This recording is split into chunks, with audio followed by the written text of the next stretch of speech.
प्रधानमंत्री जी की जो रैली हुई है वो बंगाल के इतिहास में एक ऐतिहासिक रैली हुई है। और ये सब जब हुआ है जब ममता बनर्जी की सरकार ने हर 200 मीटर पे ऐसी व्यवस्था करी कि कोई आदमी आगे ही ना जा सके।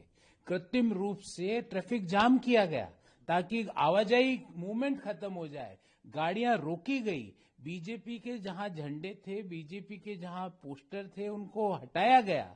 इस सब के बावजूद बंगाल ने मन बना लिया है कि घुसपैठियों का साथ और घुसपैठियों के विकास वाली सरकार को उखाड़ने का समय आ गया। बंगाल ने मन बना लिया है कि जो लोग झूठी मां माटी मानुष की बात करते हैं, जब अगर ममता बनर्जी के मन में महिलाओं के प्रति सम्मान होता तो जो महिलाओं के साथ दुष्कर्म हुआ कलकत्ता में, लॉ कॉलेज में, आरजी कर अस्पताल में, तो वो दुष्कर्म करने वालों को बचाने के लिए ममता बनर्जी की सरकार काम नहीं कर रही होती, उनको सजा दिलाने का काम कर रही होती। जो बंगाल भारत का इंडस्ट्री का इंजन हुआ करता था, उसको क और क कांग्रेस, कम्युनिस्ट और कांग्रेस की सब्सिडरी तृणमूल कांग्रेस ने बर्बाद किया। इन 3 क ने बंगाल की जो इंडस्ट्रियलाइजेशन, जो कि पूरे देश का हब हुआ करता था, उसको पीछे ले जाने का काम किया। तो माटी के साथ इन सब लोगों ने खिलवाड़ किया। मां के साथ, बहन बेटियों के साथ क्या हो रहा है, एक महिला मुख्यमंत्री होने के बावजूद, एक भारत की महामहिम राष्ट्रपति आदिवासी समाज की बेटी वहां जाती है तो ममता बनर्जी और उनकी सरकार उनको मिनिमम प्रोटोकॉल नहीं देते हैं।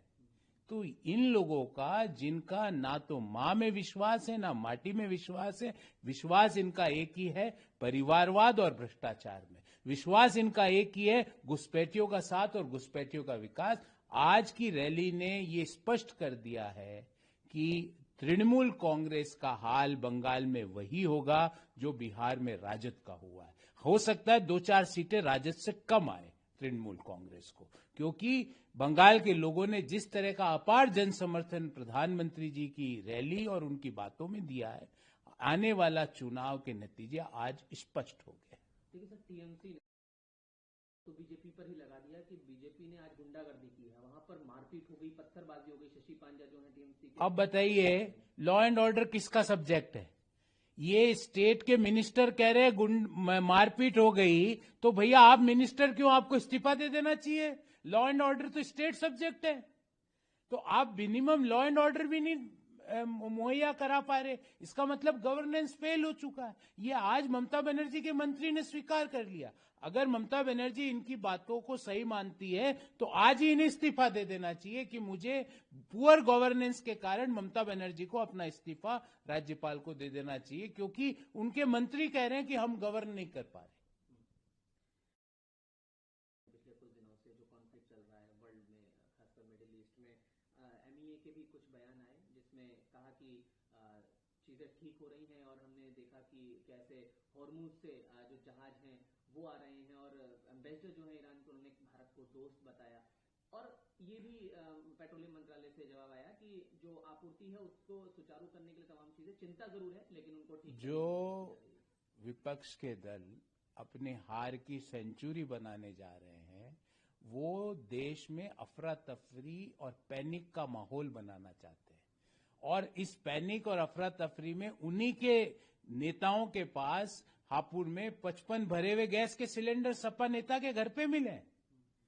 तो ये ही वो लोग हैं जो पैनिक की सिचुएशन क्रिएट करना चाह रहे हैं। मैं पुनः कहना चाहता हूं, भारत के पास पर्याप्त गैस के सिलेंडर है, भारत के पास पर्याप्त पेट्रोल डीजल की व्यवस्था है। अगले 2 महीने तक का स्टॉक, अगर हमारी तेल कंपनियों के स्टॉक के पास, हमारे जो स्ट्रेटेजिक स्टॉक है उसमें अगले 2 महीने तक का पेट्रोल और डीजल का स्टॉक भारत के पास है। पर्याप्त एलपीजी का हमारे पास स्टॉक है। पैनिक क्रिएट करने का प्रयास विपक्ष के कुछ नेता इसलिए कर रहे हैं क्योंकि वो अपने हार की सेंचुरी की ओर अग्रसर हो रहे हैं, इसलिए वो बौखला रहे हैं। और बौखला के वो इस तरह की बातें कर रहे हैं जो देश के भी खिलाफ है और उनकी पार्टी के राजनीतिक भविष्य के भी ये बातें खिलाफ होगी।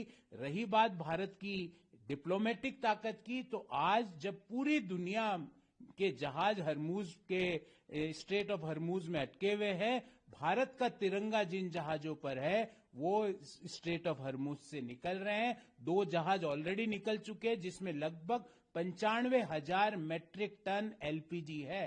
तो घबराने की कोई आवश्यकता नहीं है।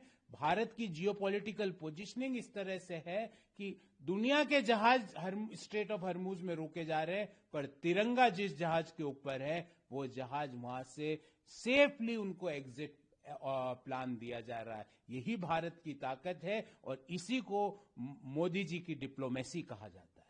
उधर अगर पंजाब उन्होंने चाहे कांग्रेस हो आम आदमी पार्टी हो तमाम लोगों के लिए ये कहा, और देखिए कांग्रेस तो वहां अब एग्जिस्टेंस में ही नहीं है।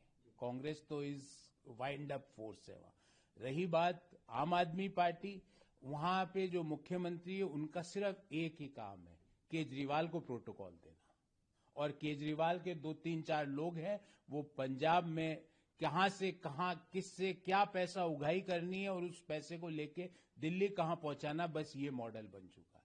पंजाब जो कि देश का ग्रोथ का इंजन हुआ करता था, आज उसकी फाइनेंशियल स्थिति ऐसे हो गई है कि वो मतलब on the edge of bankruptcy पड़ा है। तो पंजाब का फाइनेंशियल जो प्लान है, इकोनॉमिक मॉडल है, उसको केजरीवाल जी और उनकी पार्टी ने ध्वस्त किया, क्योंकि उन्होंने पंजाब को, केजरीवाल जी ने पंजाब की सरकार को आम आदमी पार्टी का एटीएम बना रखा है।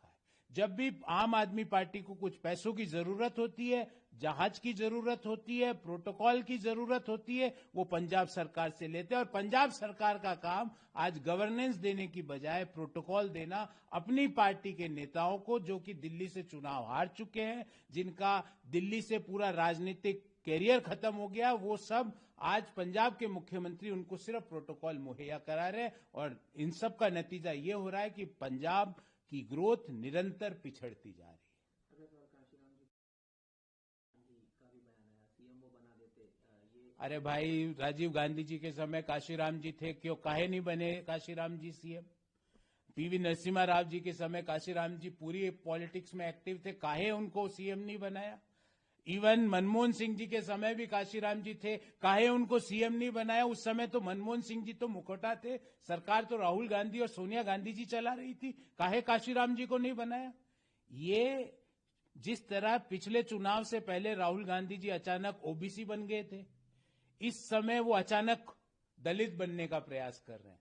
मैं आपको बोलता हूं, मुझे इनकी स्थिति पे गोविंदा की एक फिल्म का एक माहौल याद आता है, जिसमें उसकी तरह तरह की तस्वीरें होती। कभी वो डॉक्टर बने हुए होते हैं, कभी एडवोकेट बने हुए होते हैं, कभी प्रोफेसर बने हुए होते हैं, कभी कोई और प्रोफेशन के होते हैं। तो इस पिछले चुनाव में आपको याद है, आप ही के लोगों से, जर्नलिस्ट लोगों से राहुल गांधी जी पूछते थे, अरे तेरे एडिटर की जाति बता। नहीं, तेरे एडिटर की जाति बता, कितने ओबीसी है?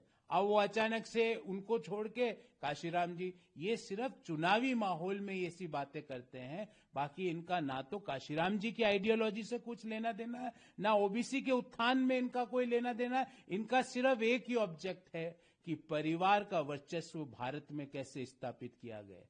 जबकि प्रधानमंत्री मोदी जी ने भारत को 140 करोड़ लोगों के परिवार के वर्चस्व को स्थापित करने वाला देश बना दिया। एक परिवार का वर्चस्व वाला देश भारत पीछे छोड़ चुका है। उधर आरोप तो बीजेपी पर ही लगा रही है कि हॉर्स ट्रेडिंग जो है बीजेपी करने की। अरे भाई, इसका मतलब आपकी एमएलए आपकी आइडियोलॉजी में विश्वास नहीं करते, इतना क्यों घबराते हो? इसका मतलब आपके नेतृत्व पे, राहुल गांधी जी के नेतृत्व पे कांग्रेस का चुना हुआ एमएलए विश्वास नहीं करता है, जब भी तो आपको ले लेके भगना पड़ रहा है।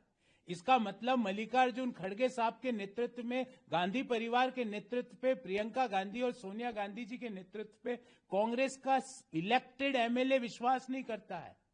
ये बातें, ये सारे कृत्य कांग्रेस स्वयं स्वीकार कर रही है। अपने एमएलए को लेके भगते फिर रहे हैं, उड़ीसा के एमएलए को बेंगलोर भेज रहे हैं, हरियाणा के एमएलए को शिमला भेज रहे हैं। क्या भय है? ये भय इसलिए है क्योंकि ना आपके पास नेतृत्व है, ना नीति है, ना नियत है। आपकी नेतृत्व, नीति और नियत सिर्फ परिवारवाद पे आके शुरू होती है और वहीं पे खत्म होती है।